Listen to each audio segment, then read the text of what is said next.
Connaissez-vous la Biélorussie? Ce pays n'a pas connu la vague de démocratisation des pays d'Europe centrale et orientale des années 90. Elle n'a pas non plus connu la révolution orange comme en Ukraine dans les années 2000. Et avec la Corée du Nord, c'est sans doute l'une des dernières dictatures populaires qui a pu survivre à l'effondrement de l'URSS. Alors comment est-ce qu'un pouvoir dictatorial peut se maintenir juste aux portes de l'Union européenne? Quelles sont les relations avec la Russie? Comment marche le pays? Eh bien, c'est ce que nous allons tenter d'explorer aujourd'hui. La Biélorussie est en Europe orientale. Elle partage ses frontières avec la Pologne, la Lituanie, la Lettonie, la Russie et l'Ukraine. Le pays fait 207 600 km², soit un peu plus du tiers de la France, et ne compte que 9,5 millions d'habitants, et la capitale est Minsk.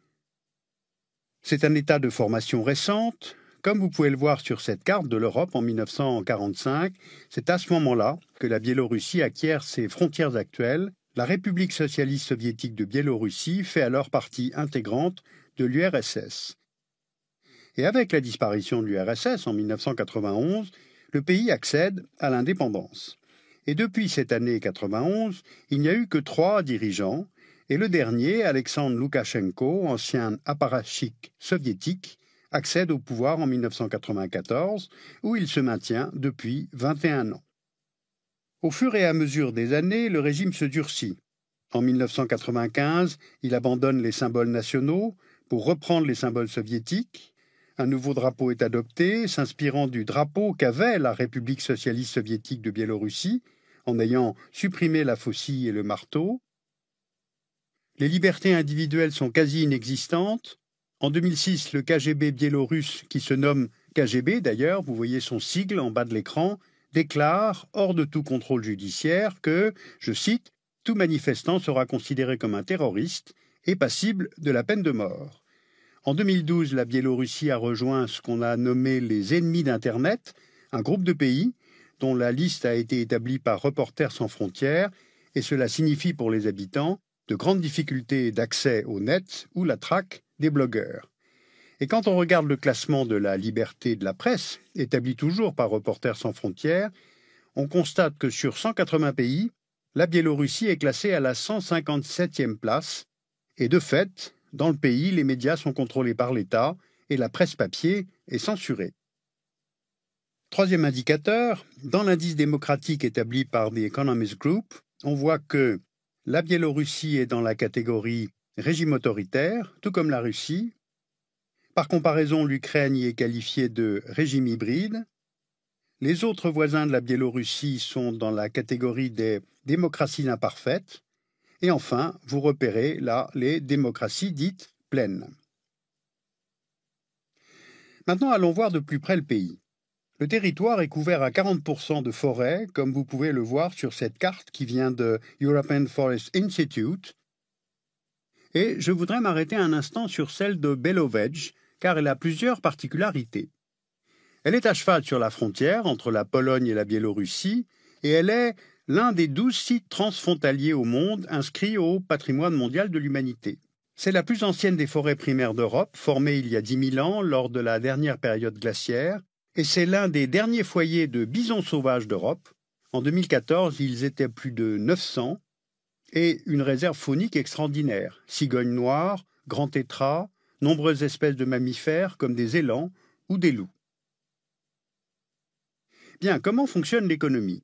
En 2014, 9% du PIB est formé par les activités liées à l'agriculture, le pays étant principalement producteur de lait et de viande. Second secteur d'activité, l'industrie, qui forme 42% du PIB. Le pays est spécialisé dans la pétrochimie ainsi que dans la production de matériel de transport. Enfin, les services représentent 49% du PIB. En 2014, la croissance du PIB était de 1,6%, et l'essentiel de cette croissance s'expliquant par la réexportation et la taxation des hydrocarbures qui transitent par le territoire. Car regardez la situation géographique du pays. La Biélorussie est une plaque tournante entre la Russie, grand pays producteur de pétrole et de gaz, et le marché européen, qui est, lui, importateur. Voici la carte des principaux oléoducs et gazoducs passant par le pays. 20% du gaz russe à destination de l'Europe passe par le gazoduc Yamal que vous voyez ici. Il y a aussi l'oléoduc Druzhba, le plus long du monde. En 2012, 20% des besoins de l'Allemagne passaient par ce tube. Et il y a aussi le gaz à destination de l'enclave russe de Kaliningrad. La Biélorussie possède 2 raffineries à Novopolotsk et à Mozyr. Elle achète le pétrole russe à des tarifs préférentiels, le traite dans ses raffineries, puis le réexporte vers l'Europe, mais cette fois au prix du marché. Vous voyez ici en 2013 le prix payé par les différents pays européens pour 1000 m3 de gaz russe, de ceux qui paient le moins cher à ceux qui payent le plus. Par exemple, la Pologne payait 526 $, soit 3 fois plus que la Biélorussie. Or, malgré ces avantages, l'économie biélorusse est en mauvais état. Alors pourquoi ? 47% du commerce extérieur de la Biélorussie se fait avec la Russie et comme cette dernière est en récession, Minsk voit ses exportations chuter et récupère moins de devises. Deuxièmement, la Biélorussie est soumise à des sanctions européennes et américaines. Ce graphique montre l'évolution du nombre de personnalités biélorusses liées au régime qui sont visées par des sanctions européennes en Biélorussie. Et ce chiffre évolue au gré de la situation intérieure biélorusse. En 2006, suite à la réélection de Loukachenko, des manifestations sont réprimées, l'UE met alors en place des interdictions de visa et un gel des avoirs pour les dirigeants du pays. Les sanctions sont levées en 2008, suite à des concessions biélorusses comme la libération de prisonniers politiques, mais en décembre 2010, lors de la présidentielle, des manifestations à nouveau sont réprimées à Minsk et de nombreux manifestants ont été emprisonnés pour troubles à l'ordre public. Les sanctions sont donc réintroduites en 2011, puis étendues depuis, comme on le voit sur la courbe. Mais malgré ces sanctions, le pays entretient des relations somme toute ambiguës avec l'Union européenne. Le pays fait partie du partenariat oriental de l'Union européenne, comme les autres pays que vous voyez ici, c'est-à-dire l'Ukraine, la Moldavie, la Géorgie, l'Arménie, l'Azerbaïdjan, mais il n'y a pas de coopération bilatérale entre les parlements européens et biélorusses, car ce dernier n'est pas reconnu par Bruxelles comme un vrai représentant des citoyens biélorusses. La Biélorussie ne fait pas non plus partie du Conseil de l'Europe, car ce pays n'a pas aboli la peine de mort. Maintenant, de l'autre côté, vers l'Est, quelles sont les relations entre Minsk et Moscou ? Contrairement à ce qu'on peut penser, les relations entre Minsk et Moscou ne sont pas toujours au beau fixe, surtout en ce qui concerne le transit des hydrocarbures. En 2006, Loukachenko applique unilatéralement une taxe supplémentaire sur le pétrole qui transite par le pays. La Russie ferme alors l'oléoduc Druzhba pendant 2 jours, forçant Minsk à céder. Nouvelle crise en 2012, quand Moscou découvre que la Biélorussie réexporte secrètement vers l'Europe, et donc sans lui payer de recettes douanières, du pétrole. La Russie réclame alors 1,5 milliard de dollars à Minsk et réduit ses exportations d'hydrocarbures. Alors pour s'affranchir de Moscou, Loukachenko cherche à diversifier son approvisionnement énergétique. En 2010 et en 2011, la Biélorussie commande du pétrole, 80 000 barils par jour, au Venezuela de Chavez, via le terminal d'Odessa en Ukraine et l'oléoduc Odessa-Brody. Mais le processus en fait est trop coûteux et il est abandonné. Minsk décide alors de se tourner vers l'énergie nucléaire. Dans le nord du pays, à Astravets, une centrale est en cours de construction et dès 2020, cette centrale devrait couvrir l'intégralité des besoins en électricité du pays.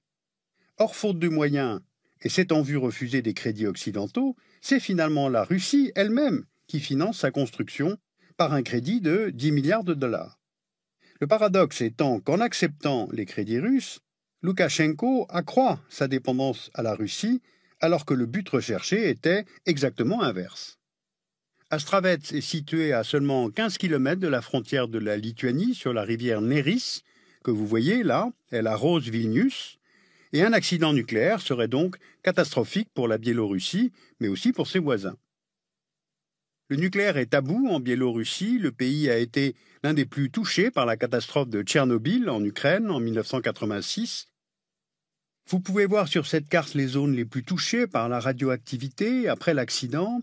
Et pour Loukachenko, la zone les plus contaminée et il n'y a pas de danger. Et de toute façon, les manifestations qui se tiennent sur le territoire biélorusse chaque année pour commémorer la catastrophe sont interdites par le gouvernement. En fait, la situation en Biélorussie apparaît figée. Moscou reste le seul partenaire politique du pays, mais cela a un coût. L'ouverture aux capitaux russes des entreprises du pays et au minimum un soutien diplomatique à Moscou. Or, la guerre dans l'est de l'Ukraine a plutôt renforcé la position de Loukachenko.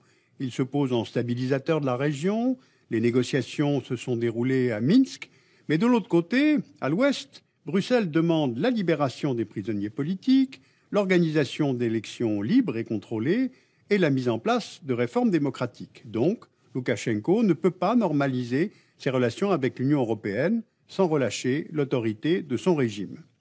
Alors cet homme est au pouvoir depuis 21 ans, il brigue en novembre 2015 un 5e mandat à la tête du pays qu'il obtiendra probablement sans difficulté, car les Biélorusses pourraient préférer la stabilité de cette dictature au chaos qui règne dans l'est de l'Ukraine. Sur ce pays, vous pouvez lire Biélorussie mécanique d'une dictature de Jean-Charles Lallemand et Virginie Simaniec aux éditions Petit Matin. Et puis la très bonne revue Questions internationales en 2013, Biélorussie, un régime autoritaire aux horizons restreints, par Anaïs Marin.